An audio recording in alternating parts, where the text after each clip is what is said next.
USCFootball.com here at the Pac-12 men's basketball tournament following USC's defeat in the Pac-12 quarterfinals to Arizona State, 77-72. Adam Jasper here alongside Shutgun Spratling.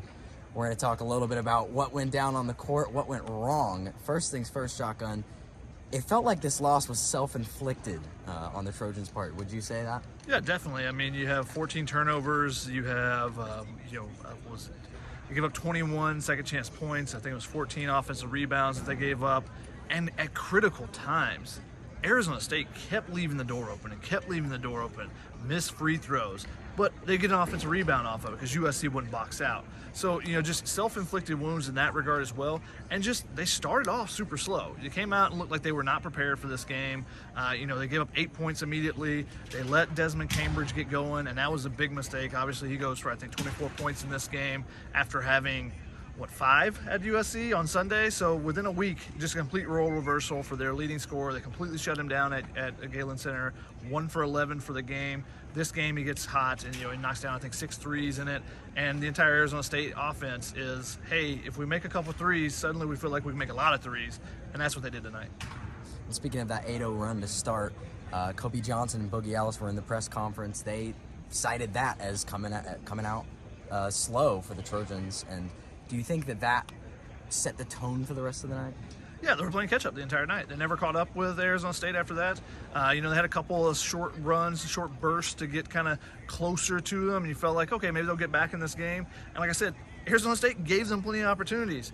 They didn't shoot great. They made 14 threes, I think it was, but they shot 30-something% in the game. So, they left the door open. They didn't make many twos. It was all about their three-point offense, and that gave them a bunch of energy to go play defense on the other end. And Drew Peterson didn't do much. He's really struggled since the back injury, obviously. He's still dealing with it. I talked with him after the game. He said it was stiff all week. He hasn't really been able to practice, and you saw that in his performance tonight. He was 1 for 10 at one point. I think he hit his last 3, so it finishes 2 of 11. Since the back injury last week, I think he's now 7 of 30 shooting-wise. So, he's obviously such a huge part of their offense because they run so much through him that he can create for everyone else. And when he's not going, that makes it that much less likely that a team is going to double-team him, is going to send that extra help over to open up things for everyone else. So, it was really on Boogie Ellis and Reese Dixon Waters to really carry the load, and they did fine. They combined for 31 points. But, Boogie even said, this wasn't, he didn't perform to as well as he's capable. He obviously has been scoring 25 points a game the last 6 games. And, he finishes with 15 before he fouls out. He and Kobe Johnson both foul out late, finishing with 15 points. Trey White had a nice game, 16 points. I said before the game, told you that was my prediction that Trey White would score double digits. Now, that has been a prediction that leads to victory because when Trey White's in double figures, I think USC is now 10-1 or 10-2 on the season, 11-1, somewhere up there. But usually that means that's a third or fourth option along with Drew Peterson getting his, Boogie Ellis getting his, and that wasn't the case tonight. And I hate to sound like a broken record, but it's been offensive rebounds all year for the Trojans that have really been their downfall. How much do you think that just drains energy from the team when they constantly have to keep defending possession after possession? Yeah, you exert a lot of energy on defense. So sometimes your lead scorers are a little bit lackadaisical on defense because they're trying to conserve some energy because you exert so much on the defensive end. And, when you have to defend for not 30 seconds, but 45, 50 seconds. If you give another one, suddenly you're defending for a minute straight. That's deflating for you as a team, just because you can't get the ball. You can't score points if you don't have the ball.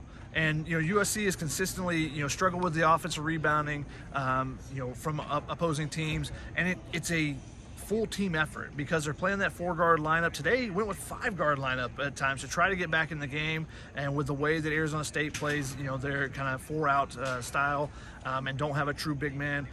Tried some different things in that regard, but it comes down to boxing out. I mean, Devin Cambridge killed them multiple times, going up over guys, just waiting for rebounds to come down to you rather than going to get it. Just fundamental things. Like I said, it didn't look like they were prepared at the beginning of the game.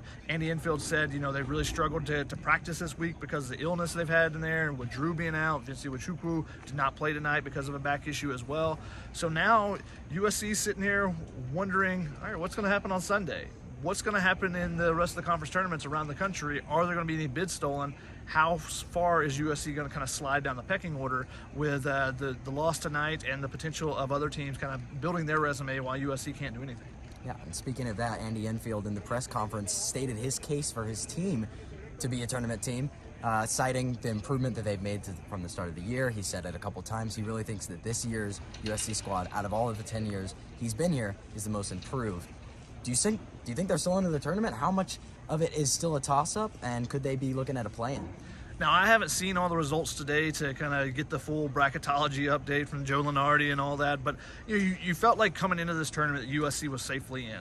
Now, you lose to Arizona State, you slide back in the pecking order. Now you go from being a 10 seed on a lot of bracketologies, a lot of the experts kind of brackets, to now you slide back maybe you're still a 10 seed, maybe you fall to the 11 seed. If you fall to 11, are you falling into that first four type of game? So do they head to Dayton? And again, I think it will depend on the number of bids that get stolen as the weekend progresses. If there's no bid stolen and it's a kind of a chalk weekend, I think that's good for USC. Obviously, if you're a USC fan, you should be rooting for all the favorites right now. Every top 25 team, you should be rooting for them to win their conference tournament, because if a team like Virginia Tech wins the ACC like they did last year, suddenly that's a bid stolen. If this Arizona State team gets a bid, that could be potentially a bid stolen. Or if Oregon, wins from the other side, that could be a bid stolen.